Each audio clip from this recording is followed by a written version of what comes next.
Hello दोस्तों, स्वागत है हमारे यूट्यूब चैनल पर। आज हम लोग आरपीएफ एसआई का प्रीवियस ईयर का सेट करेंगे। आरपीएफ एसआई का आरपीएफ एसआई प्रीवियस ईयर ये 2018 का पेपर है। 19 दिसंबर 2018 19 दिसंबर 2018 फर्स्ट शिफ्ट का पेपर है, फर्स्ट शिफ्ट का। और हम लोग आज इस सेट का मैथ का सेक्शन से शुरू करते हैं। तो हम लोग पहले मैथ का सेक्शन करेंगे। तो इस सेट का ये पहला क्वेश्चन है। ये पहला क्वेश्चन सरलीकरण से है, तो इसको सॉल्व करने के लिए थोड़ा जगह बना लेते हैं हम लोग। तो ये क्वेश्चन में जो ये लिखा है 4 की पावर 4, तो इसको हम लोग सिंप्लीफाई करके यहाँ पर 4 इंटू 4 इंटू 4 इंटू 4 इसको हम लिख सकते हैं। तो ये जो आ जाएगा, आप इसको मल्टीप्लाई करेंगे, ये हो जाएगा 256। ये हो जाएगा 256। स्क्वायर लगा है, आप स्क्वायर कर देंगे।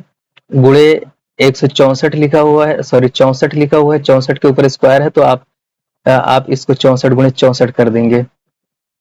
फिर ये पूरे पे स्क्वायर लगा हुआ है, पूरे का स्क्वायर अगर करेंगे आप तो हो जाएगा 256 गुणे 256 और 64 1/64, फिर गुणे 1/64 हो जाएगा। और ये पूरे पे आप स्क्वायर कर दीजिए। अब आप इसको काटेंगे तो 16 16 256 होता है, तो 16 चौके 64 हो जाएगा और 16 16 256। फिर आप इसको काटेंगे, फिर ऐसे इसको काट के दीजिए। 16 एकम 16, 16 चौके 64 हो जाएगा। अब ये हो जाएगा 4 एकम 4 और 4 चौके 16, ये दोनों मिलके 16 हो जाएंगे, तो 16 16 16 216 हो जाएगा, 256। तो ये 16 का स्क्वायर केवल यहाँ पर आपका बचा, ये इतने के इक्वल जो आपका लिखा हुआ है इसके बराबर 16 आया। अब प्लस यहाँ पर ये जो 10 लिखा हुआ है, आप 10 यहाँ पर कर लीजिए, प्लस 10, तो ये हो जाएगा 256 प्लस 10, तो ये हो जाएगा 266। आपका जो आंसर हो जाएगा 266 हो जाएगा। चलिए अगला क्वेश्चन देखते हैं हम लोग। अगला क्वेश्चन 1000 किलोमीटर की दूरी तय करने के लिए विनय और कैरो द्वारा लगने वाला समय 15:16 है, तो उनकी गतियों का अनुपात क्या होगा। देखिए ये कॉन्सेप्ट होता है, अगर आपकी दूरी दोनों कंडीशन में अगर सेम है, कैरो के लिए और विनय के लिए, दोनों के लिए अगर सेम है, तो उनकी जो लगने वाला जो समय है वही का उल्टा जो है ना गतियों का अनुपात हो जाता है। तो ये जो है ना जो 16/15 है, तो ये आपका हो जाएगा 16:15। 16:15 हो जाएगा आपका आंसर, 16:15। ये एक लाइन का क्वेश्चन था। अगला क्वेश्चन देखते हैं हम लोग। अगला क्वेश्चन देखते हैं। देखिए अगला क्वेश्चन ये कह रहा है कि एक गिफ्ट बॉक्स में 10 कणे हैं। प्रथम 4 कणों का औसत औसत भार 30 ग्राम है और शेष 6 कणों का औसत भार 31 ग्राम है। सभी कणों का औसत भार ग्राम में ज्ञात कीजिए। तो इसको सॉल्व करते हैं, इसको मिटा देते हैं।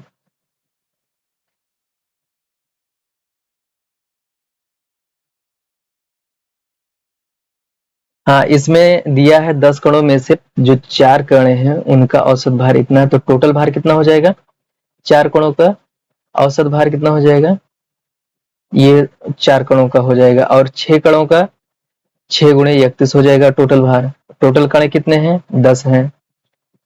आप इनको गुणा करेंगे तो हो जाएगा 120 हो जाएगा। आप इनको मल्टीप्लाई करेंगे तो 6 कम 6 6 त्रिक 18, तो 6 कम 6 6 त्रिक 18, दोनों को जोड़ के 10 से भाग दे दीजिए तो 6 हो जाएगा। और 8 2 10, 8 2 10 हो जाएगा, 2 1 3 हो जाएगा। आप 306 को आप 10 से भाग देंगे तो ये हो जाएगा 30.6 हो जाएगा। जो आपका आंसर हो जाएगा वो हो जाएगा डी ऑप्शन। फोर्थ ऑप्शन, चौथा ऑप्शन हो जाएगा। अगला क्वेश्चन देखते हैं हम लोग। हाँ, ये क्वेश्चन बहुत अच्छा है, ये नंबर सिस्टम से क्वेश्चन है, संख्या पद्धति का क्वेश्चन है।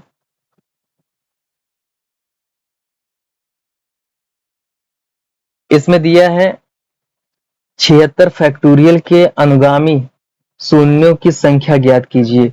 जो लास्ट में जो डिजिट आते हैं वो आपको निकालना है। तो आप जानते हैं किसी भी नंबर का फैक्टोरियल का मतलब, जैसे मान लिया 5 फैक्टोरियल दिया है, तो 5 इंटू 4 इंटू 3 इंटू 1। अगर 6 का फैक्टोरियल होता तो 6 5 4 3 2 1 होता, सॉरी यहाँ पर 3 2 1। और 6 फैक्टोरियल होता है या 7 फैक्टोरियल होता तो वो जहां से होता लास्ट 1 तक आता है। अब जैसे 76 फैक्टोरियल आपका यहाँ पे दिया हुआ, तो 76 फैक्टोरियल का मतलब है कि 76 गुणे 75 गुणे 74, ऐसे ऐसे ऐसे 1 तक जाएगा, लास्ट 1 तक। तो इसको जब मल्टीप्लाई करके जो रिजल्ट लिखा जाएगा उसके लास्ट में कितने जीरो रहेंगे, ये क्वेश्चन पूछा है। तो जीरो कब बनता है, जब 2 गुणे 5 का जब पेयर बनेगा, तो जितने पेयर होंगे उतने जीरो बनेंगे इसमें। तो यहाँ पर देखना है कि कितने 5 बने, 2 का तो ज्यादा बनेंगे लेकिन 5 बड़ी संख्या, 5 को देखते हैं 5 कितनी बार आएगा, 5 का जोड़ा।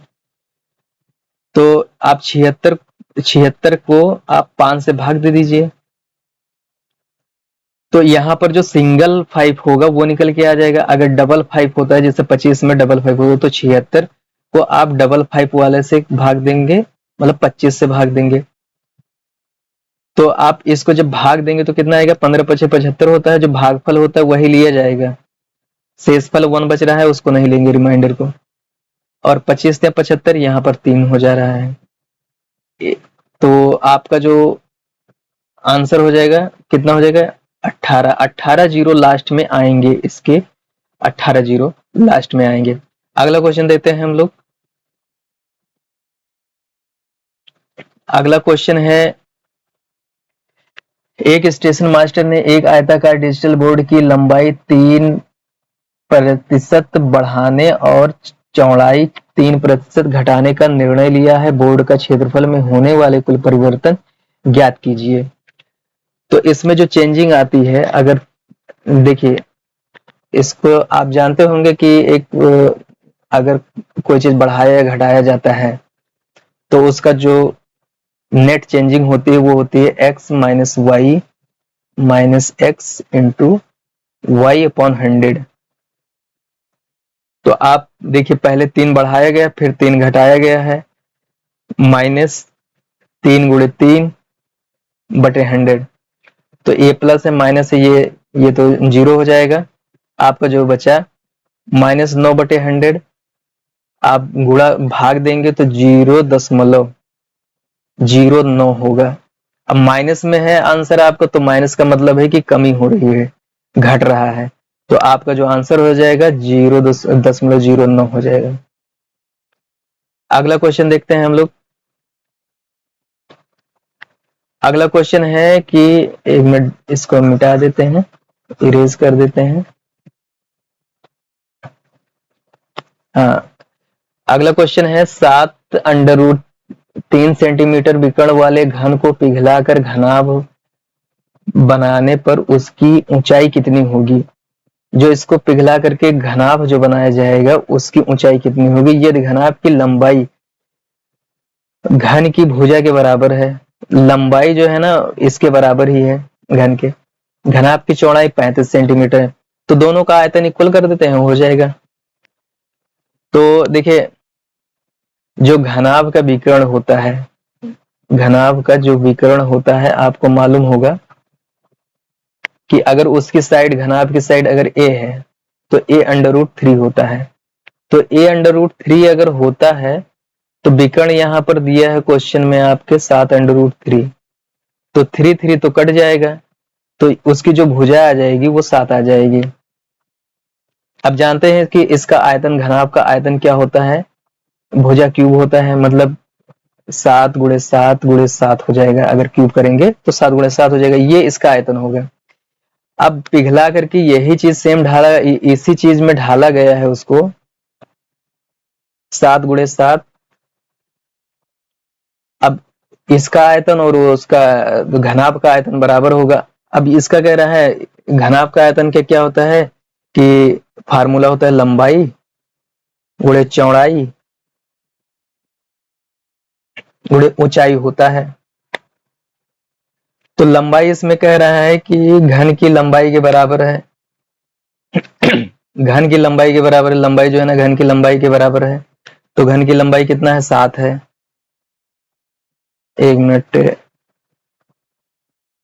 घन की जो लंबाई है वो आपकी कितना दी हुई है 7 सेंटीमीटर दी हुई है। और चौड़ाई कितना है 3.5 दी हुई है। ऊंचाई क्या है, ऊंचाई मालूम नहीं है, हाइट h ले लेते हैं, ये हाइट को निकालना है। तो देखेंगे 7 से 7 ये कट जाएगा। अब इधर आपका बचा 7 गुणे 7 बचा, और ये इधर आप लेके आएंगे, इस तरफ ले आएंगे तो ये भाग में हो जाएगा। आपका इधर h निकल के आ गया। अब आप यहां से दशमलव हटाएंगे तो ऊपर 0 बढ़ जाएगा। अब आप काटेंगे 35 से कम 35, 35 दूना 70। तो आपके पास क्या बचा 2 गुणे 7 बचा बराबर h बराबर आपका क्या हो जाएगा 7 दूनी 14। 14 सेंटीमीटर आपकी जो ना ऊंचाई निकल के आ जाएगी।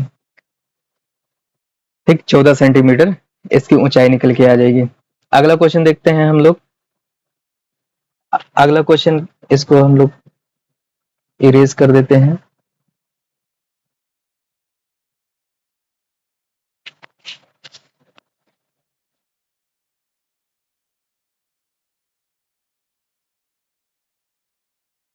एक मिनट हो गया इरेज।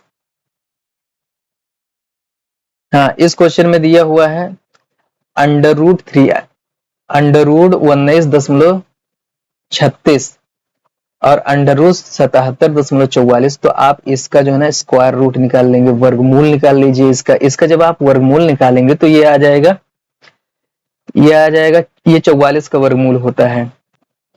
तो यहाँ पर आप देखेंगे दशमलव लगा हुआ है तो एक डिजिट के बाद दशमलव लगाएंगे, वहां डबल है तो यहाँ पर सिंगल हो जाएगा। और ये 88 का वर्गमूल होता है, 88 का वर्गमूल होता है तो 8.8 हो जाएगा। और यहाँ पर भाग का सिंबल है, भागे 2 है। तो आप 4.4 और ये 8.8 और ये भाग का है तो आप भाग दे देंगे। तो भाग देंगे तो 2 चौके 8, 2 चौके 8, ये 4.4 हो जाएगा। तो ये जो आपका होगा 4.4 प्लस 4.4, तो ये आपका जो आंसर हो जाएगा, आप इनको ऐड कर दिए 8.8 हो जाएगा आपका आंसर।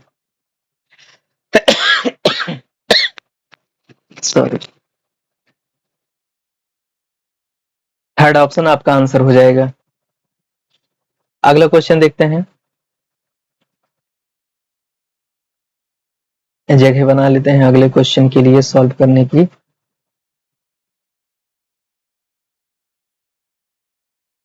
हाँ, अगला क्वेश्चन कह रहा है कि 4600 रुपये 8% वार्षिक साधारण ब्याज की दर पर निवेश किए गए हैं। 5 वर्षों के बाद वह राशि निकाल ली जाती है और आधी राशि को शेयर बाजार में निवेश कर दिया जाता है, शेष आधी राशि बच जाती है। तो आप इसको निकालेंगे। देखिए, एक साल में 8% बढ़ रहा है तो 5 साल में कितना बढ़ जाएगा 40% बढ़ जाएगा।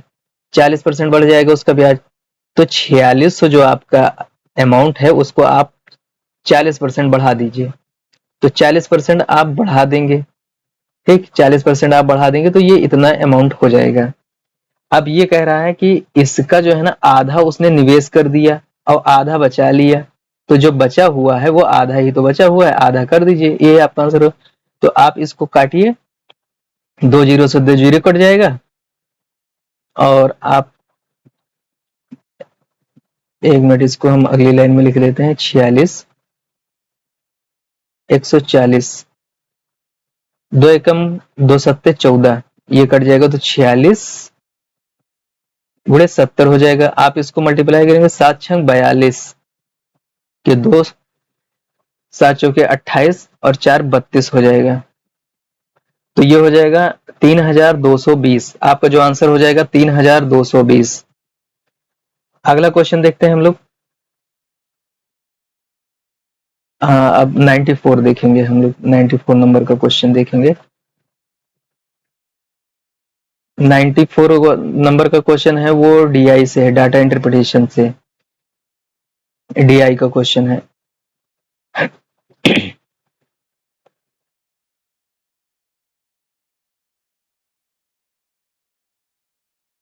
पहले क्वेश्चन को पढ़ लेते हैं हम लोग। इसमें कह रहा है कि एक पब्लिशिंग कंपनी की 5 शाखाएं C1, C2, C3, C5, 2 क्रमागत वर्ष 2010 और 11 में हुई पुस्तकों की बिक्री की सूचना दी गई है। तो क्वेश्चन में कह रहा है कि 2010 में सभी शाखाओं की बिक्री मूल्य, 2010 जो हल्का डार्क है, ये जो हल्का डार्क है ये 2010 का है। सभी शाखाओं की बिक्री मूल्य, बिक्री का औसत निकालना है आपको। तो आप 2010 का जो है ना, ये आपका 2010 का है, ये जो हल्का डार्क है। आप इनको इनको इनको इनको इनको सबको जोड़ेंगे पहले, फिर औसत निकालेंगे। तो इनको जोड़ना है आप 58 प्लस 72, 66, 76 और 48। औसत निकालने के लिए सम जितने स्टेप होते हैं उन सबको, तो 1, 2, 3, 4, 5 है, 5 से आप इनको भाग दे देंगे। तो आप इनको सबको जोड़िए, जोड़ेंगे 320 आएगा, जोड़ लेंगे 320, आप 5 से भाग देंगे तो 5 एकम 5, 5 छक्का 30, 5 चौके 20। ये जो इसका औसत आएगा वो 64 निकल के आ जाएगा, 64। चलिए अगला क्वेश्चन देखते हैं हम लोग इसी का। 95 इसका 95 देखते हैं, इसको हटा देते हैं। हाँ, इसमें दिया है सी की दोनों वर्षों में हुई कुल बिक्री और शाखा C4 के दोनों वर्षों में कुल बिक्री का अनुपात। तो C4, पहले C2 का देखेंगे। एक मिनट, इसको थोड़ा हम और कर देते हैं। देखिए C2 का पहले हम जोड़ते हैं। C2 का दोनों में जो है ना, दोनों वर्षों की, C2 की 72,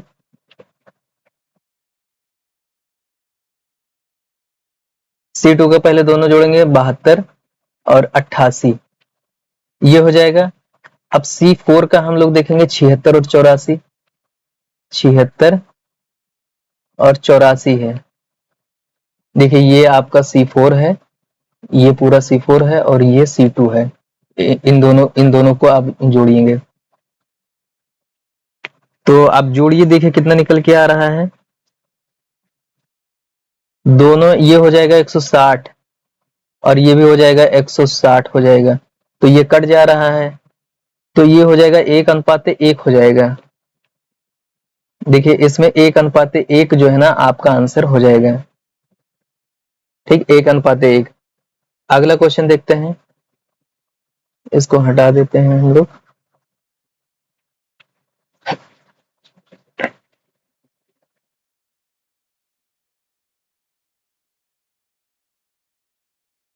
अगला क्वेश्चन, दोनों वर्षों में, जो ये अगला क्वेश्चन है, दोनों वर्षों में कंपनी की शाखाएं C1, C3 और C5 मिलाकर कुल बिक्री ज्ञात कीजिए। दोनों वर्षों का निकालना है, C1, C3, C5। तो आपको जो है ना, किसका किसका निकालना है, आपका C1 का निकालना है, C3 का, C5 का। तो आप जोड़ दीजिए सबको। पहले आप अगर इनको जोड़ेंगे, C1 का 5868, ये हो गया। फिर आप इनको जोड़ेंगे C3 का, तो 6672 हो जाएगा। और फिर आप इनको जोड़ेंगे C5 का, तो 4873 हो जाएगा। और इन सबको जब आप जोड़ेंगे तो जोड़ के कुल आएगा 385,000। 385,000, 385,000 आपका आंसर हो जाएगा। 385,000 आप टिक कर दीजिए आंसर पे, 385,000 आपका आंसर हो जाएगा। अब जोड़ लीजिएगा। चलिए अगला क्वेश्चन देखते हैं हम लोग। अगला क्वेश्चन देखते हैं, इससे पहले इनको इरेज कर देते हैं।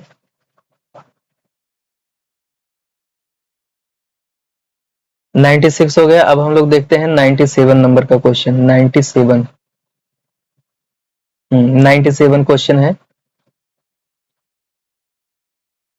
ये कह रहा है एक बल्ब निर्माता कंपनी ने पाया कि कुल उत्पाद का 11% भाग खराब हो गया है और दोष रहित उत्पाद की संख्या इतना है, जो मतलब शेष बचे हुए, जो मतलब खराबी से बची हुई वो टोटल इतने हैं। तो टोटल कितने खराब हो गए ये पूछा है। खराब उत्पादों की संख्या ज्ञात करनी है।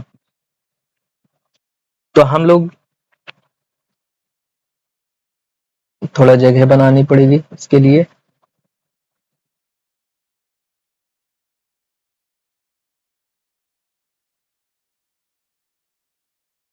तो हम लोग देखते हैं कि अगर टोटल बल्ब अगर 100 थे, ठीक, उसमें से 11 खराब हो गए, तो बाकी बचे कितने? 89। 100 बने थे, उसमें से 11 खराब हो गए, 89 बचे। तो जो 89 है, 89 बल्ब वो किसके बराबर है? वो दिया है 2047 के बराबर है।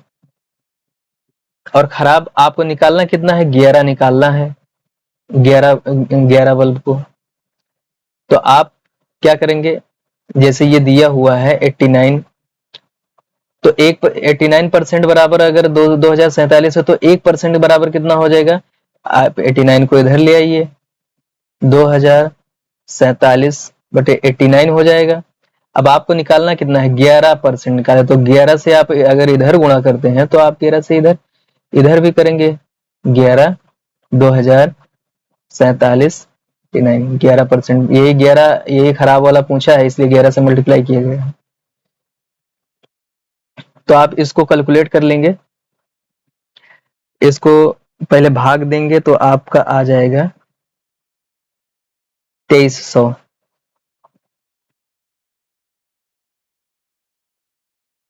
इसको आप काटेंगे तो ये 23 बार जाएगा, तो 11 गुणे 23। आप इसको जब गुणा करेंगे तो 11 तिया 33 और 11 दूना 22 और 3, 11 तिया 33, ये हो जाएगा 2553, 253 हो जाएगा, 253। तो आपका जो आंसर हो जाएगा 253 हो जाएगा। अगला क्वेश्चन देखते हैं हम लोग। अगला क्वेश्चन के लिए हम लोग इसको जगह बनाते हैं।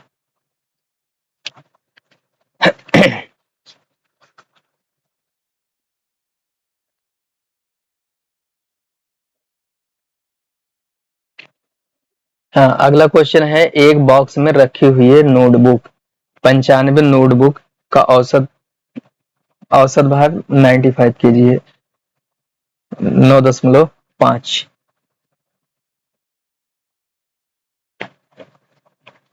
तो देखिए इसका जो ट्रिक होती है, आप 9.5 टोटल औसत है, उसमें एक बढ़ाया जा रहा है, एक को बढ़ाया जा रहा है, तो बढ़ाने से कितना औसत भार बढ़ रहा है देखा जाए तो 0.1 बढ़ रहा है। तो पहले तो 95 थे, अब कितना हो गए? 96 नोटबुक हो गए, 96 नोटबुक हो गई, 96 नोटबुक टोटल हो गई, क्योंकि 95 पहले से थी, एक बढ़ा दी गई, 96 नोटबुक हो गई। इसको आप 96 रखिए। तो ये 9.5, आप इसको मल्टीप्लाई करेंगे तो ये हो जाएगा 9.6 हो जाएगा। जब इससे आप 0.1 से जब आप गुणा करेंगे तो 9.6 हो जाएगा। आप इनको जब जोड़ेंगे तो 6 5 11 और 9 दूनी 18, एक 19 हो जाएगा। आप जोड़ेंगे तो ये आ जाएगा। तो जो लास्ट वाली बुक है उसका वजन कितना है?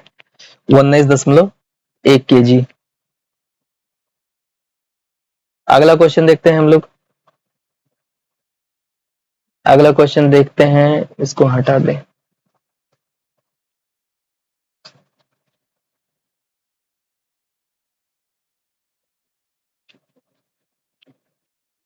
अगला क्वेश्चन है 99 वाला। ये है अगला क्वेश्चन हम लोगों का।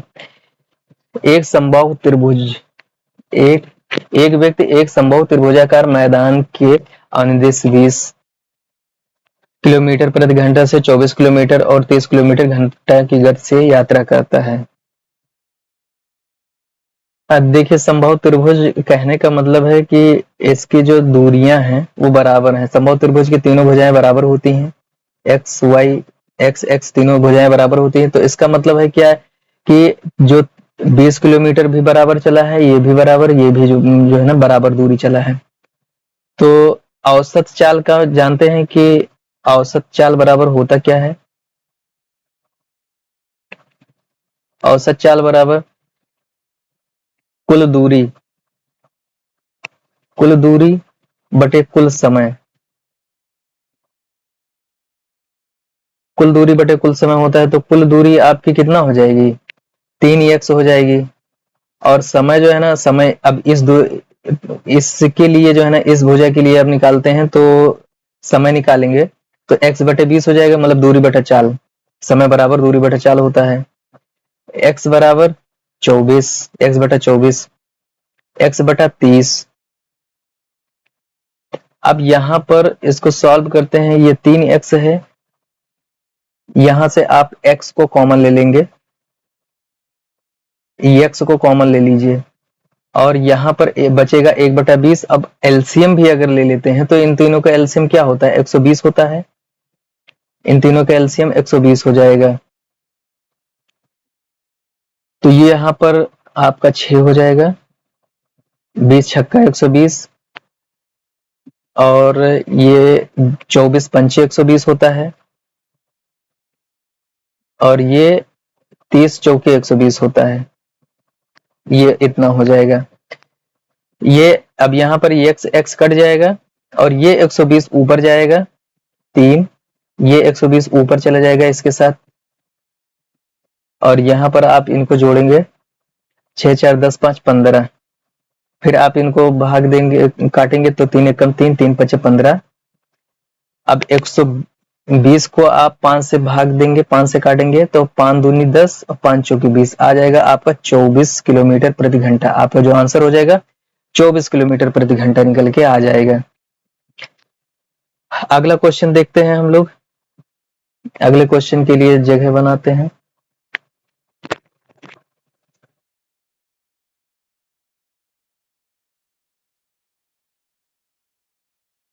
यह है आपका अगला क्वेश्चन।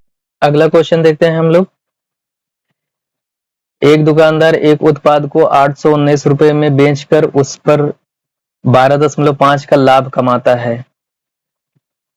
उस वस्तु के लागत मूल्य का आधा कितने रुपए के बराबर होगा? तो हम लोग इसका सीपी निकालना है आपको, सीपी।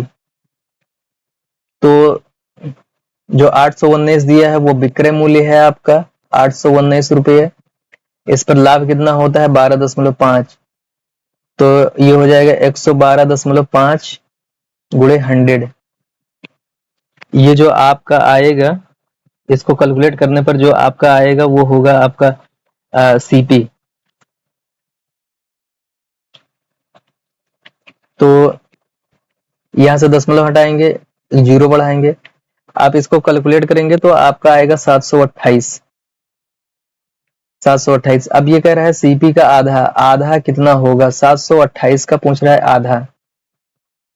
728 का आधा आप इसको भाग दे देंगे तो 2 तिया 6, 364 रुपये हो जाएगा। 364 आपका जो आंसर हो जाएगा 364। अगला क्वेश्चन देखते हैं हम लोग।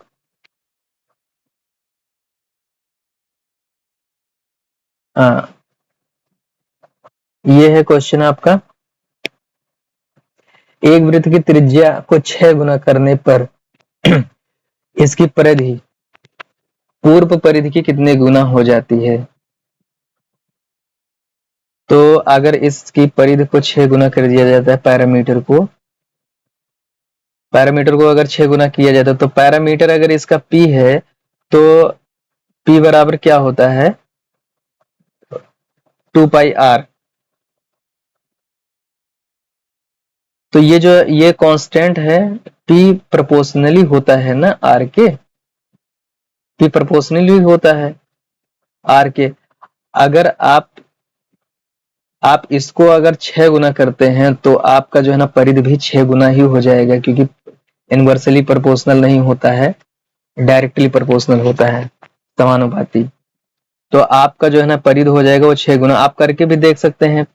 अगर p बराबर, पहले p बराबर अगर 2 पाई r है आपका, अब जब आपने बढ़ा दिया इसको p डैश कर दिया तो 6 गुना कर दिया आपका, तो 2 पाई, अब r यहाँ पर 6r हो गया है, 6r हो गया है, तो मतलब ये आपका क्या हो गया 12 पाई r।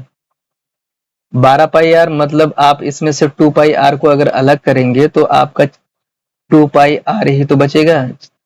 तो ये आप 2 पाई r अलग हो गया, ये है p डैश के बराबर है, p के बराबर है, p डैश इक्वल टू ये p के बराबर है। तो आपकी जो परिधि हो गई वो पहले की 6 गुना हो गई, क्योंकि पहले का यही है p, तो 6 गुना हो जाएगा।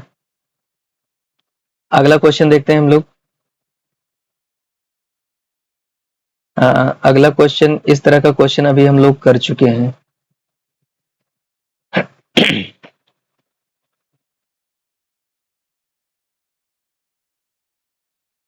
एक दुकानदार किसी वस्तु के विक्रय मूल्य में 32% की वृद्धि करता है। वृद्धि करके उस मूल्य के अंकित करने के पश्चात उसकी बिक्री पर 32% की छूट रखता है, तो उसे होने वाले कुल लाभ, मतलब है कि पहले जो है ना उसने 32% बढ़ाया, फिर 32% घटाया, तो 32% फिर अगर घटाया है तो उसका जो है ना जो नेट निकल के आएगा वो ये हो जाएगा 32 गुणे 32।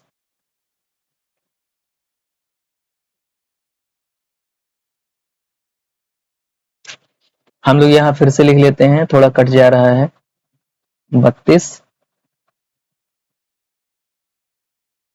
गुणे 32, ये प्लस में माइनस में, ये प्लस माइनस कट जाएगा। आप इसको करेंगे तो 32 का स्क्वायर होता है 1024। 1024 आप 100 से भाग दे देंगे, ये माइनस में है तो आपका जो है ना माइनस का मतलब है कि कमी हो रही है, तो जब 100 से भागेंगे तो 10.24 हो जाएगा आपका। तो आपका जो आंसर हो जाएगा ये हो जाएगा 10.24। हानि हो रही है क्योंकि माइनस में आया है। अगला क्वेश्चन देखते हैं हम लोग, 103 नंबर का क्वेश्चन। ये आपका अगला क्वेश्चन आ गया।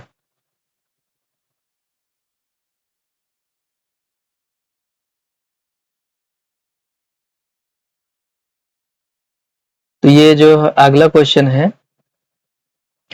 उन दो संख्याओं का गुणनफल ज्ञात कीजिए जिनका लघुत्तम मतलब एलसीएम 30 है और एचसीएफ 9 है। लघुत्तम समापवर्त 30 है और महत्तम समापवर्त 9 है। तो जो संख्याओं का गुणनफल जो होता है ना, गुणनफल किसी भी संख्या का गुणनफल, वो एलसीएम एचसीएफ का फैक्टर ही तो होता है।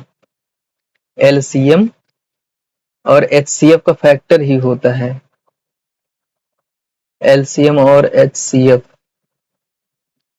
तो 30 गुणे 9 आप कर देंगे तो ये हो जाएगा 270 हो जाएगा आपका आंसर। 270 ये हो गया। अगला क्वेश्चन देखते हैं 104। देखिए 104 में जो ये है, एक मिनट,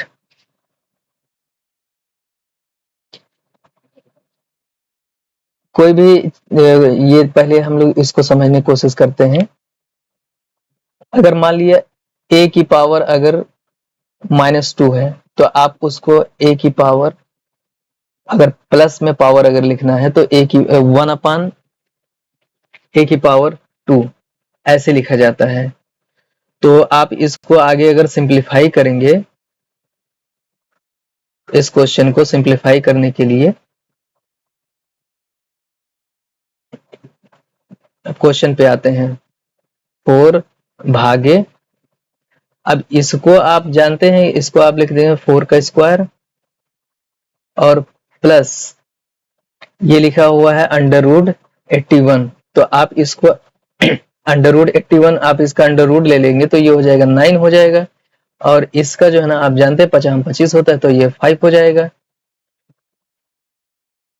ये 5 हो जाएगा।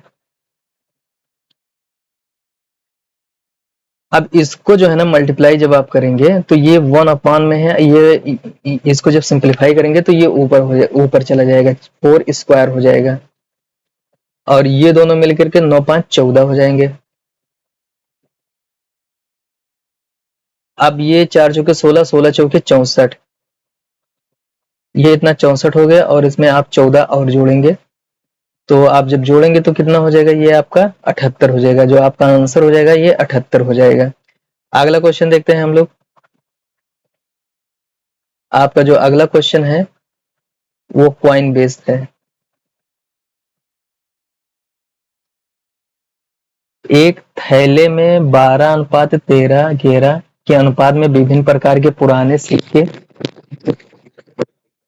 सिक्के हैं जिनका मूल्य 3 रुपए, 4 रुपए, 5 रुपए के हैं। यदि सिक्कों का कुल मूल्य कुल मिला करके अगर 572 रुपए है तो 3 रुपए वाले 3 रुपए के सिक्कों वाले मूल्य का सिक्कों की कुल संख्या ज्ञात करनी है। ठीक है, तो हम लोग इसको ऑप्शन से पकड़ने की कोशिश करते हैं। तो ऑप्शन इसमें देखिए, जब आप 3 रुपए वाले सिक्के निकालेंगे तो 3 रुपए के सिक्कों वाले ये हैं 12। तो आप देखेंगे 12 का कौन सा फैक्टर बन रहा है। 12 का फैक्टर ना तो ये 12 से कटेगा, ना 12 से ये कटेगा, ना ये कटेगा, ये कटेगा, यही आपका आंसर हो जाएगा।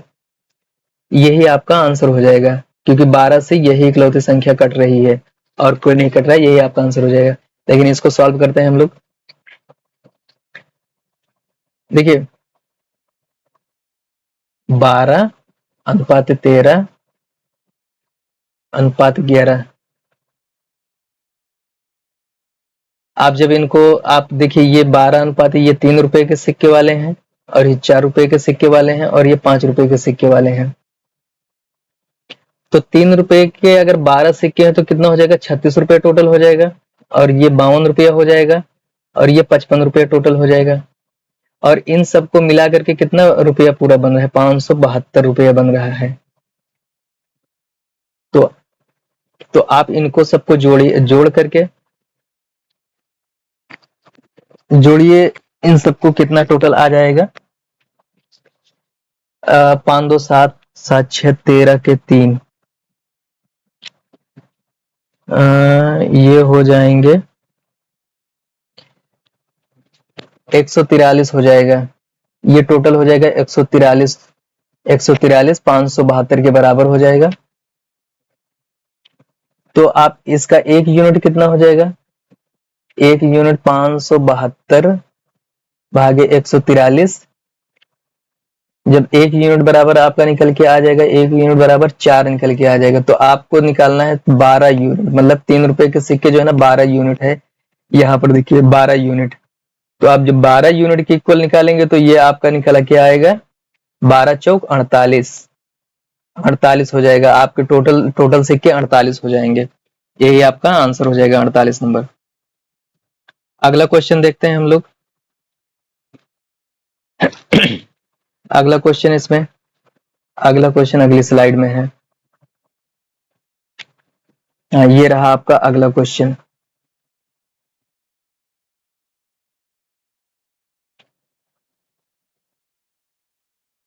एक 106 नंबर है आपका अगला क्वेश्चन का।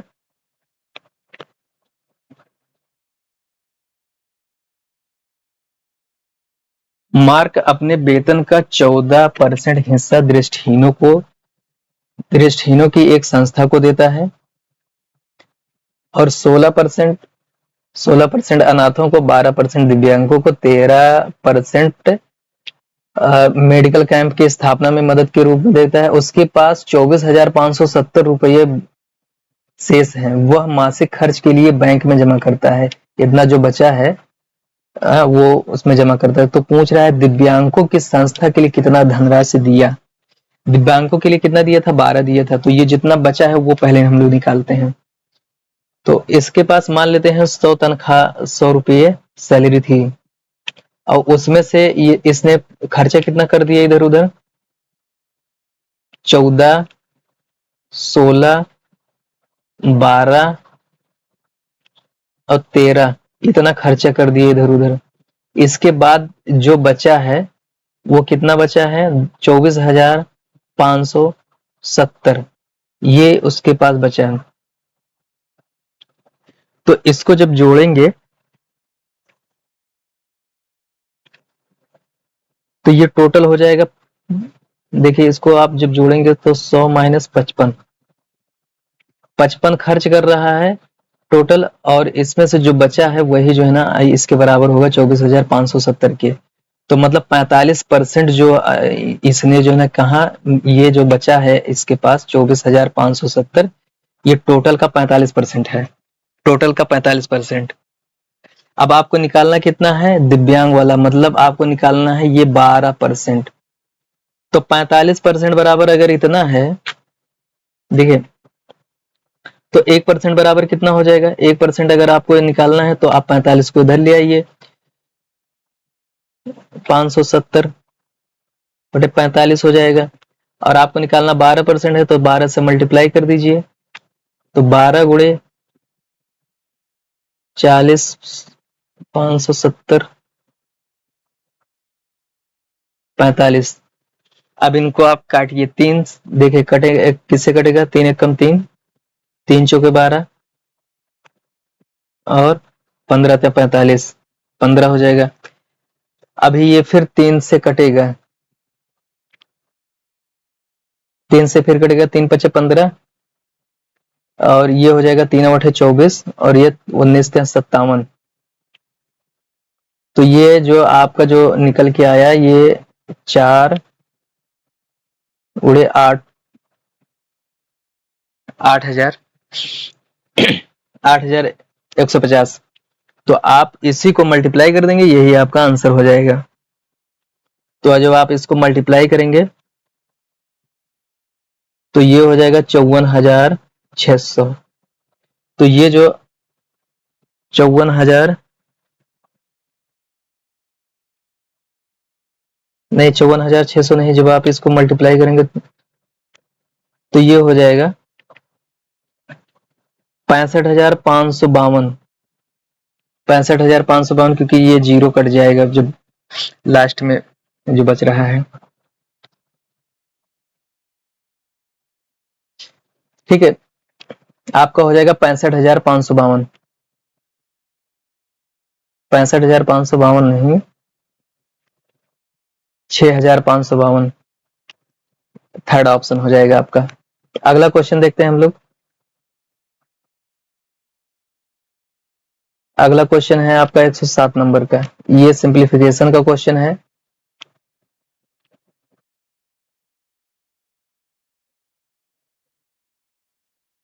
इसमें जो कैलकुलेशन है आप कैलकुलेशन खुद कर लीजिएगा।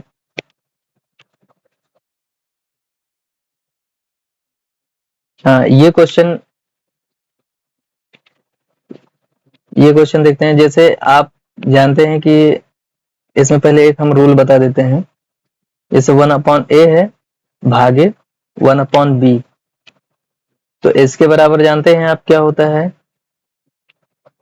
इसके बराबर b/a हो जाता है। तो यहां पर जो आपका दिया हुआ है, अगर इन दोनों को अगर देखें, इतने को, तो 1/9 और ये हो जाएगा 9, मल्टीप्लाई हो जाएगा। फिर इसी तरह से इसके लिए ये चीज बन के आ जाएगा, ये अगला, फिर ये हो जाएगा, मल्टीप्लाई हो जाएगा, फिर अगला स्टेप ऐसे मल्टीप्लाई हो जाएंगे। तो ये 9 इससे कट जाएगा। अब आप इनको मल्टीप्लाई करेंगे, 9 9 81, 9 एकम 729 हो जाता है। आपका आंसर जो हो जाएगा पहला ऑप्शन। अगला क्वेश्चन देखते हैं हम लोग। अगला क्वेश्चन है इसमें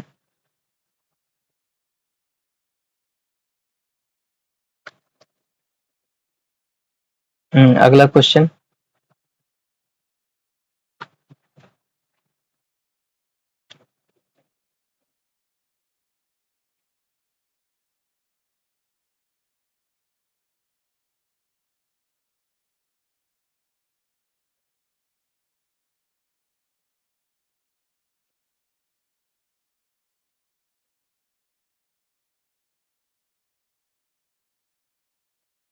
अगला क्वेश्चन है, द्रविड़ 350 गिफ्ट 4 बच्चों में बांटता है।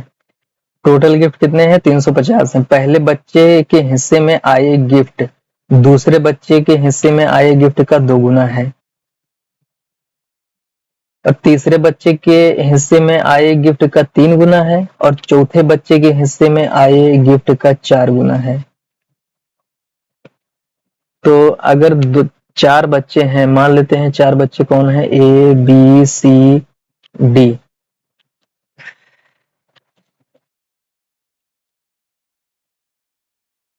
तो ये 4 बच्चे हैं। तो पहले बच्चे के हिस्से में जो आया है गिफ्ट वो दूसरे का दोगुना है और पहले के हिस्से का 4 गुना है। तो इसको आप अनुपात में चेंज करना होगा।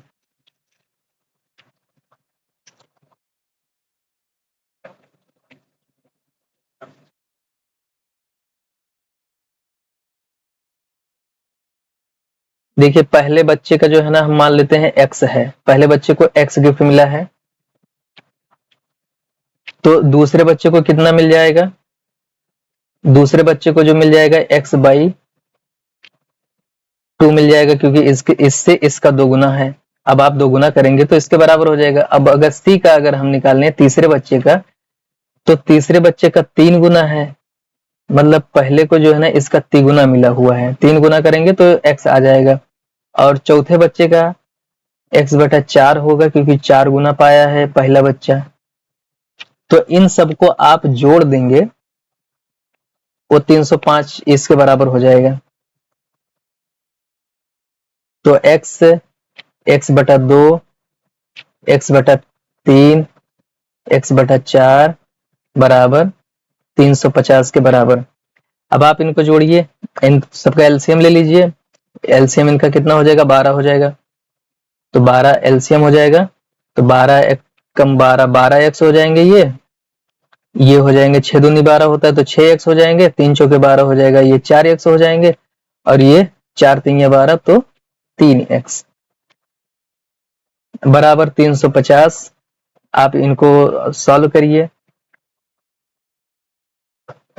ये हो जाएंगे 12 6 18, 12 6 18, 18 6 18 4 22 और 3 25, 25x। और ये 12 इधर आएगा तो ये जो है ना वो इधर भाग में है, इधर जाएगा तो ये इसके साथ मल्टीप्लाई हो जाएगा। 350 12 गुणे 350।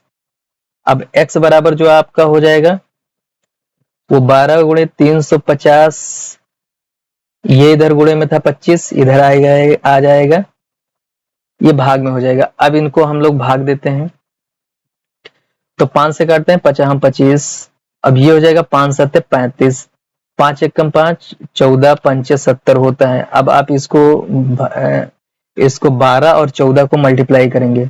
अब यहाँ पर 12 बचा है और ये 14, आप इनको मल्टीप्लाई करेंगे, 12 चौक 48 और 12 1 12, 12 4 16, 168। जो x बराबर आपका निकल के आ जाएगा वो 168 है। x किसका था? पहले बच्चे का था। x जो माना गया था वो पहले बच्चे का था। तो पहले बच्चे को कितना मिल रहा है? 168 गिफ्ट मिल रहे हैं। आपका जो आंसर हो जाएगा 168 हो जाएगा। अगला क्वेश्चन देखते हैं हम लोग।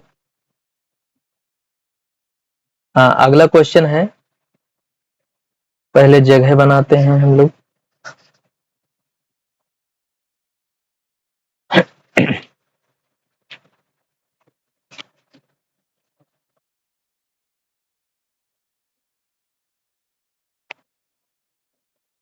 हम्म, 480 मोबाइल किसी कक्षा के छात्रों को बराबर संख्या में कितने तरीकों से बांटा जा सकता है? देखिए बांटा जितने तरीकों से जाता है, जितने इसके फैक्टर बनेंगे, जितने लोगों को फैक्टर बनेगा 480 का जितना फैक्टर बनेगा उतने ही जो है ना डिवाइड हो सकते हैं, उतने लोगों में बढ़ सकते, उतने तरह से बढ़ सकता है। तो इसका फैक्टर, टोटल फैक्टर निकालेंगे तो पहले इसको पावर में चेंज करेंगे हम लोग।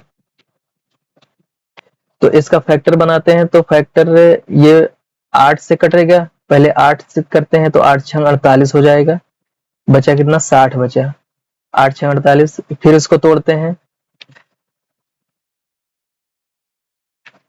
तो ये कितना हो जाएगा, 15 चौके 60 होता है, तो 4 और 15 हो गया, 15 चौके 60। अब ये होता है 2 की पावर 3 हम लिख सकते हैं, इसको 2 की पावर 2 लिख सकते हैं, और ये 3 और ये 5 हो गया। तो ये टोटल मिला करके 2 की पावर 5 हो जाएगा, 3 2 5, और ये 3 ये 5। तो जब टोटल फैक्टर निकाला जाता है, मतलब गुणनखंड अगर टोटल अगर निकालना है, गुणनखंड, इसका गुणनखंड को ही फैक्टर बोलते हैं। तो इसकी जितनी पावर होती है, इसकी पावर देखिए यहाँ 1 है, यहाँ भी इसकी पावर 1 है, तो जितनी पावर होती है उतना प्लस कर देते हैं। जैसे 5 है तो आप इसको 6 लेंगे, ये 1 है तो आप यहाँ 2 लेंगे, यहाँ इसकी पावर 1 है तो आप यहाँ पे 2 लेंगे, तो आप इसको मल्टीप्लाई कर लेंगे। तो 6 दूनी 12, 12 दूना 24, 24 जो है ना 24 तरीके से इसको बांट सकते हैं, लेकिन नहीं 48। अब एक ही लड़के को तो 48 का 48 दिया नहीं जाएगा, तो उसमें से एक घटा दिया जाएगा, ये जो 48 वाला बनता है इसको घटा दिया जाएगा, तो ये हो जाएगा 23। तो 23 तरीकों से बांटा जा सकता है, 23 तरीकों से फोन को बांटा जा सकता है। तो आपका जो आंसर हो जाएगा ये हो जाएगा चौथा। अगला क्वेश्चन हम लोग देखते हैं।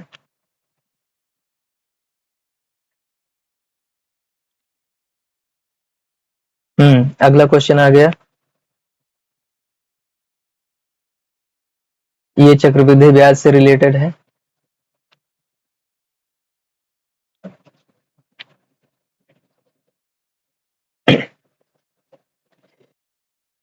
चक्रवृद्धि ब्याज पर कोई राशि 3 वर्षों में स्वयं की दोगुनी हो जाती है। कितना हो जाती है, 3 वर्षों में दोगुनी हो जाती है।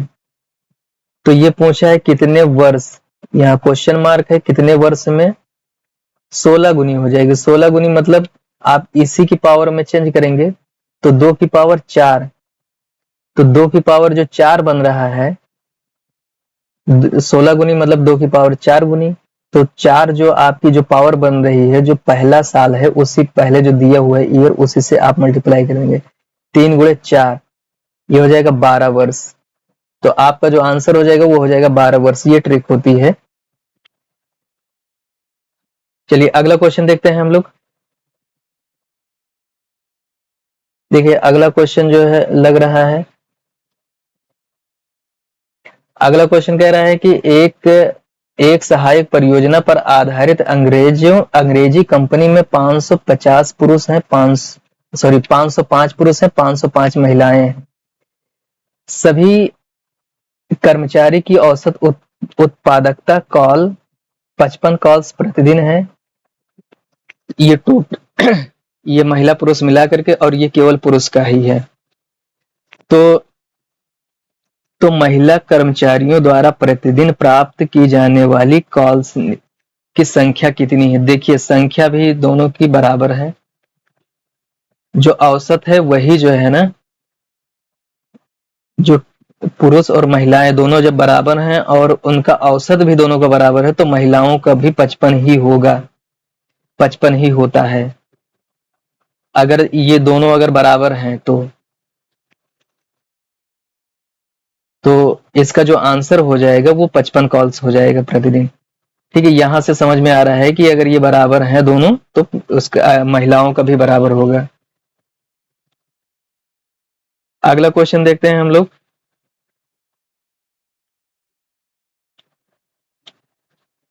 अगला क्वेश्चन इसमें दिया हुआ है,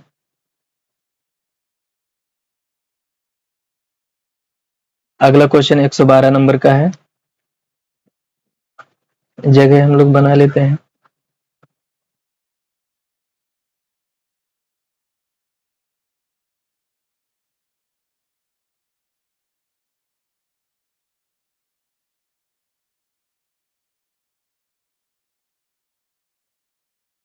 जो इसमें ये क्वेश्चन दिया हुआ है 112 नंबर, एक कर्मचारी है, कर्मी है, सामान्य गति की 6/7 गति से चलकर एक निश्चित दूरी तय करता है, तो उसे लगने वाले सामान्य समय से 14 मिनट अधिक लगते हैं।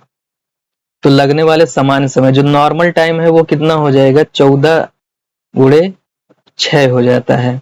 ये जो ट्रिक होती है, अगर दोनों का अंतर ये 6 और 7 में अगर डिफरेंस अगर 1 का है तो बस आप उसी से उठा के मल्टीप्लाई कर दीजिए, 6 × 14 कर देंगे तो ये इतना समय उसको लगता है। तो 6 × 14 आप करेंगे तो 6 × 4 = 24, 6 × 4 = 24 और 6 × 6 = 6 × 2 = 8, मतलब 84 मिनट लगता है। 84 मिनट मतलब है कि इसमें 60 मिनट और प्लस 24 मिनट, 60 मिनट का मतलब है कि 1 घंटा 24 मिनट इसमें समय लगता है, 24 मिनट। तो जो आपका आंसर हो जाएगा वो थर्ड ऑप्शन हो जाएगा, 1 घंटा 24 मिनट। अगला क्वेश्चन देखते हैं। अगला क्वेश्चन दिया है, एक व्यक्ति 20 किलोमीटर प्रति घंटा की गति से साइकिल चलाकर हॉस्टल से कॉलेज 9 मिनट विलंब पहुंचता है। यदि वो 24 किलोमीटर प्रति घंटा की स्पीड से जाता है तो 8 मिनट पहले पहुंच जाता है। तो हॉस्टल और कॉलेज के बीच की दूरी निकालनी है। ये बहुत ही आसान क्वेश्चन है। रुकिए, क्वेश्चन को थोड़ा वो कर दें।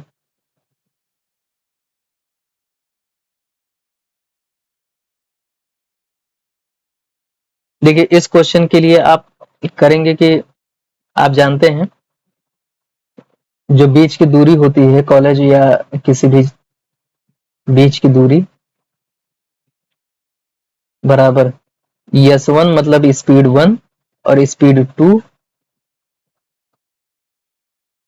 और S1 दोनों का अंतर लिया जाता है, माइनस नहीं कहेंगे।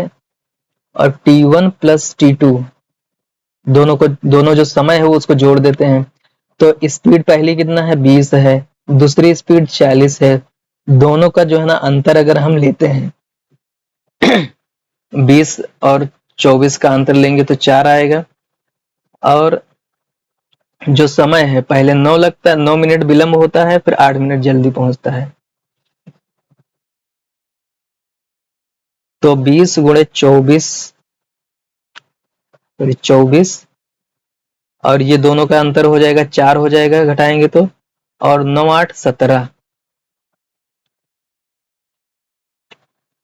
9 8 17। तो ये जो है ना ये दोनों मिनट में आया है, 17 मिनट है।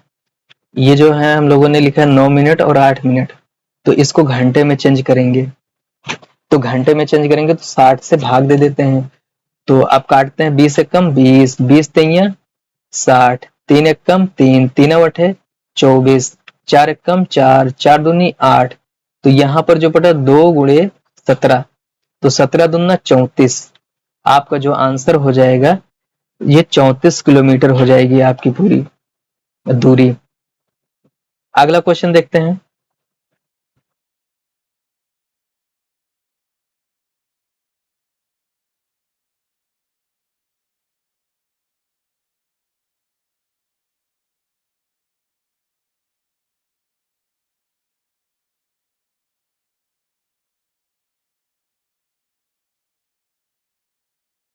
इस क्वेश्चन में जो अगला क्वेश्चन है हम लोगों का, सैम साई श्री के वेतनों का अनुपात 7:9 है। यदि श्री को सैम से 332 रुपए अधिक मिलते हैं तो साई के वेतन कितना है।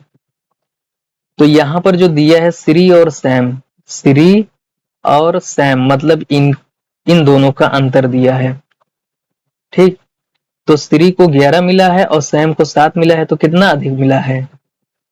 इनको 4 यूनिट अधिक मिला है। तो 4 यूनिट अधिक मिला है, तो क्वेश्चन में कितना दिया है? 4 यूनिट 320 के बराबर है। ठीक, तो आपको साई का निकालना है, मतलब साई का कितना निकालना है? 9 यूनिट निकालना है। तो आप पहले 1 यूनिट निकाल लीजिए। 1 यूनिट मतलब इस तरह भाग दे देंगे, तो ये हो जाएगा 4 8 32 हो जाएगा। 4 एकम 4, 4 8 32। 1 यूनिट बराबर अगर 80 है, 80 रुपए, तो 9 यूनिट निकालना है साई का। तो 9 यूनिट 9 से आप गुणा कर दीजिए, तो 9 8 72, 720 रुपये हो जाएगा साई को। चलिए अगला क्वेश्चन देखते हैं हम लोग।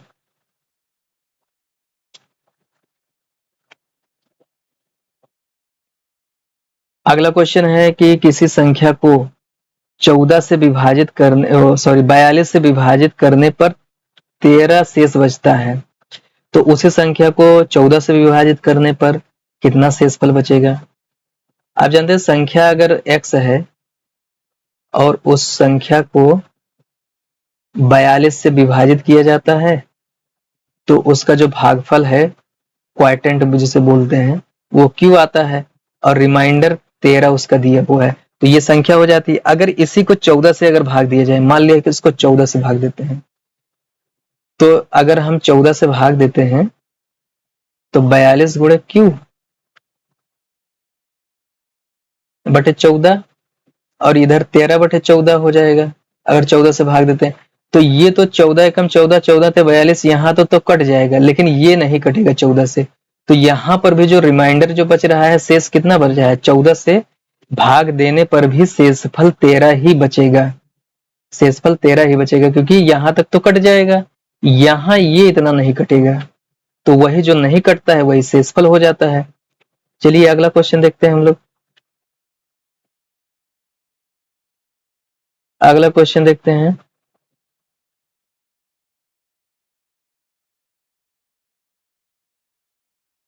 अगला क्वेश्चन जो है वो 116 नंबर का।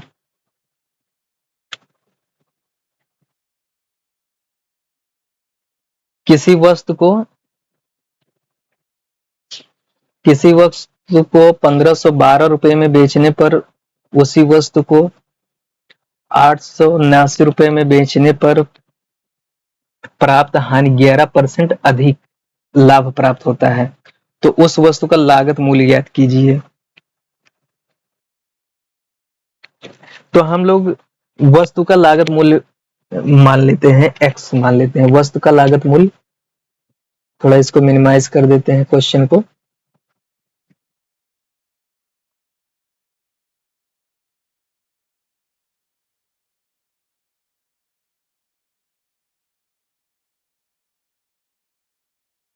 तो अगर वस्तु का लागत मूल्य अगर x है,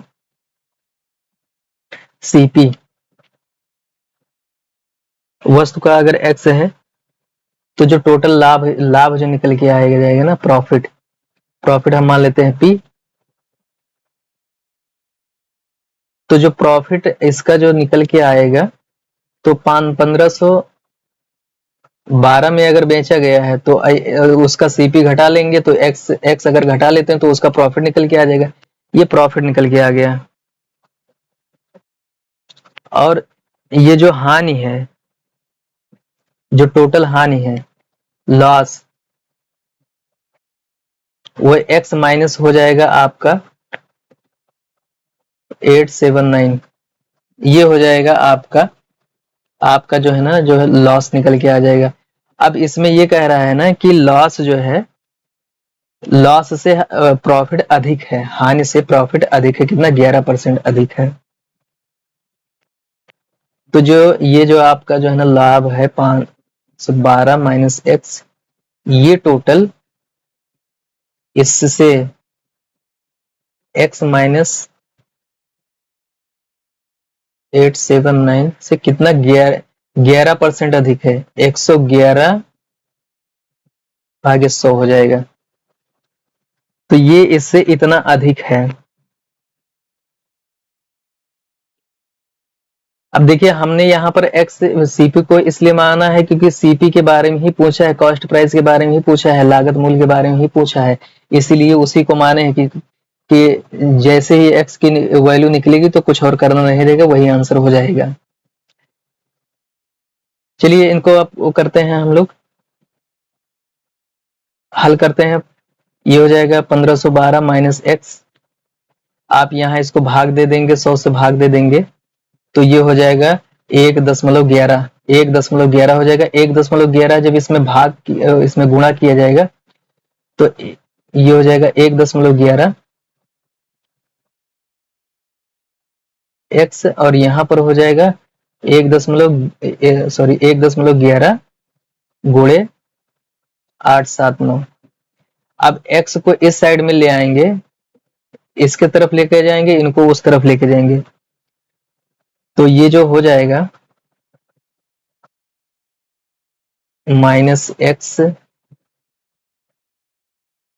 और इनको जो है ना 1512 माइनस 1.11 गुणे 879 879। तो जब आप इनको घटाएंगे तो 0.11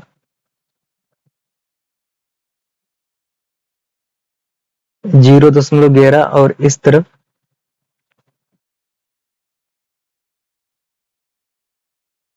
नहीं सॉरी, ये प्लस हो जाएगा, प्लस हो जाएगा तो 2.11 हो जाएगा, 2.11 हो जाएगा, और इधर ये भी प्लस हो जाएगा, माइनस माइनस प्लस हो जाएंगे, ये भी इधर जाएगा तो माइनस में हो जाएगा, तो माइनस माइनस प्लस हो जाएंगे, और ये भी इधर से इधर आएगा तो माइनस माइनस प्लस हो जाएगा, तो ये हो जाएगा 211, और इनको जब आप जोड़ेंगे तो 2487.69 हो जाएगा, और बटे 2.11 हो जाएगा, 2.11। तो x बराबर जो आया आपका, आप इनको जो है ना भाग दे देंगे 2.11 से, तो ये हो जाएगा 1179, ये आपका आंसर हो जाएगा। इसका कैलकुलेशन थोड़ा लेंदी है, 11.79 आपका आंसर हो जाएगा। चलिए अगला क्वेश्चन देखते हैं हम लोग। इसमें अगला क्वेश्चन स्पीड टाइम से है अगला क्वेश्चन।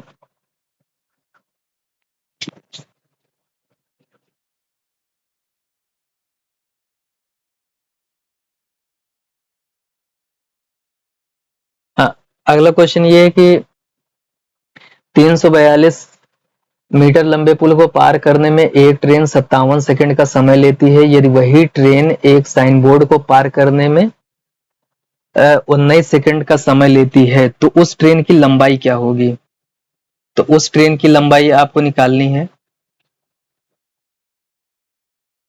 इस क्वेश्चन को अगर आप नहीं पढ़ पा रहे हैं, थोड़ा बढ़ा देता हूं, जूम कर देता हूं। देखिए चाहे पोल को पार करते समय जो है ना, जो उसकी स्पीड है, दोनों टाइम, मतलब पोल को पार करते समय स्पीड और पुल को पार करते समय स्पीड, दोनों टाइम स्पीड सेम होगी, बराबर होगी, दोनों टाइम उसकी दोनों स्पीड सेम होगी। तो पहले जो है ना पुल को पार करते समय स्पीड निकालते हैं, तो स्पीड बराबर होता क्या है, चाल बराबर दूरी बटा समय। तो दूरी कितना है 342, और ट्रेन की लंबाई, ये ट्रेन की लंबाई है, और समय कितना लग रहा है 57 सेकंड। अब पोल को पार करते समय क्या हो जाएगा कि उसकी दूरी जितना ट्रेन लंबी है उतनी ही दूर चलेगी, और 19 सेकंड में पार करती है। ठीक, अब इसको काटते हैं, 19 से कम 19, 19 त्या 57। अब ये 3 को इस तरफ ले जाएंगे तो इससे मल्टीप्लाई हो जाएगा, 3 हो जाएगा। तो 342 प्लस एक्स बराबर 3x। इस x को उधर ले जाएंगे तो घट जाएगा, तो बचेगा 342, एक x कम हो जाएगा तो हो जाएगा 2x। x बराबर, अब आप 2 इधर आएगा तो डिवाइड हो जाएगा, 342 बटा 2। तो इसको काटते हैं, 2 एक कम 2, 2 सत्ते 14, 2 एक कम 2। 171 मीटर जो है ना लंबी क्या है, ट्रेन की लंबाई 171 मीटर लंबी है। अगला क्वेश्चन देखते हैं हम लोग।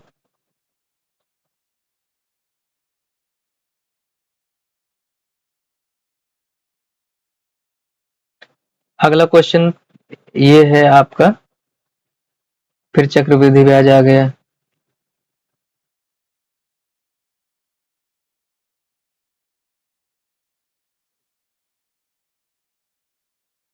हाँ, 2 वर्षों के लिए समान दर पर निवेश की गई राशि पर चक्रवृद्धि ब्याज और साधारण ब्याज का अंतर 32 रुपये है और ब्याज दर 4% है, तो निवेश की गई राशि का गणना कीजिए।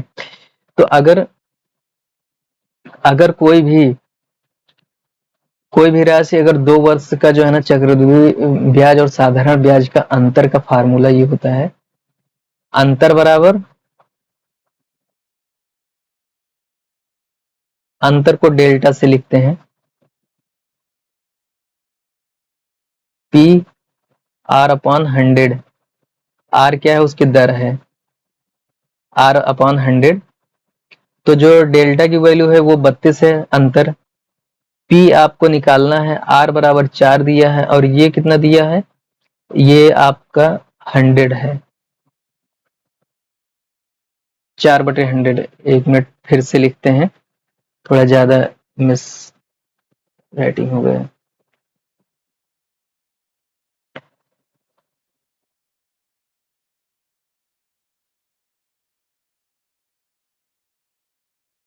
ये जो दोनों साल का अंतर दिया हुआ है वो 32 दिया है। पी आपको निकालना है, आर बराबर 4% दिया है, आप 100 कर दीजिए, स्क्वायर लगा दीजिए। अब देखिए ये 4 एकम 4 और ये 25 चौके 100, ये कट जाएगा।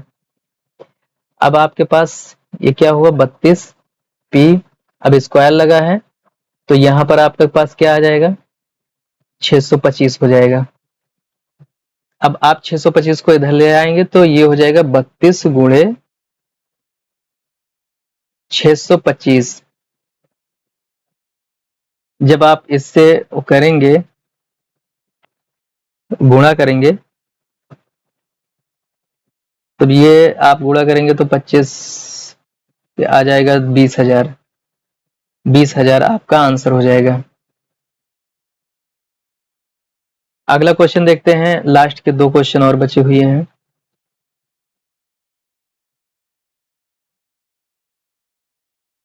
दो क्वेश्चन और बचे हुए हैं, 2 क्वेश्चन और कर लेते हैं हम लोग।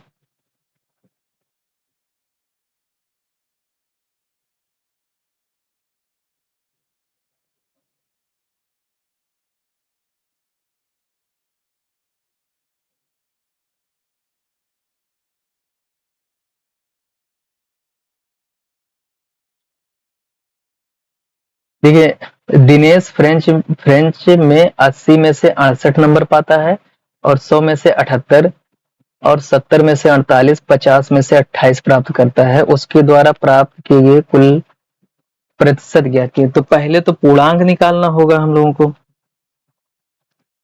प्रतिशत के लिए। तो देखिए ये पहले जो है ना, पहले जो जितना प्राप्त करता है उसको हम लोग निकाल लेते हैं। परसेंटेज निकालने के लिए क्या करते हैं कि जितना उसके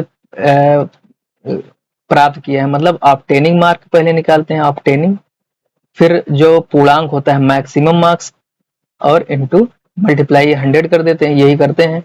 तो पहले ऑब्टेनिंग निकालते हैं कितना प्राप्त करता है। ये पहले जो है ना 68 प्राप्त किया है और 100 में से 78 प्राप्त किया है और 48 और 28, ये इतना प्राप्त किया है,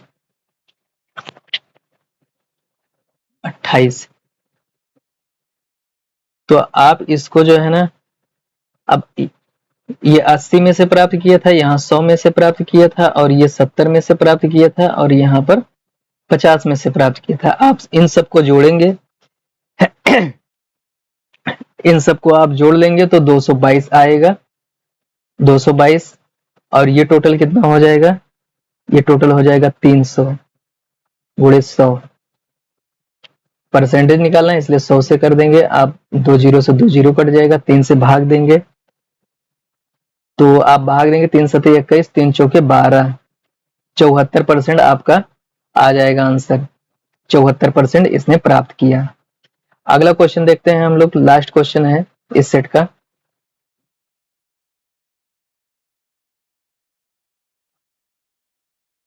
अगला क्वेश्चन ये है कि एक कांच के एक वर्गाकार टुकड़े का क्षेत्रफल 484 सेंटीमीटर है जो एक मेज के ऊपर रखा हुआ है। तो कांच के टुकड़े और मेज के किनारे के बीच चौड़ाई 5 सेंटीमीटर, तो मेज की लंबाई ज्ञात कीजिए। देखिए इसमें जो कह रहा है ना कि जो वर्गाकार है वो कांच का टुकड़ा है, मेज नहीं है। तो ये जो, एक मिनट इसको थोड़ा करते हैं। जो वर्गाकार, जैसे ये है वर्गाकार,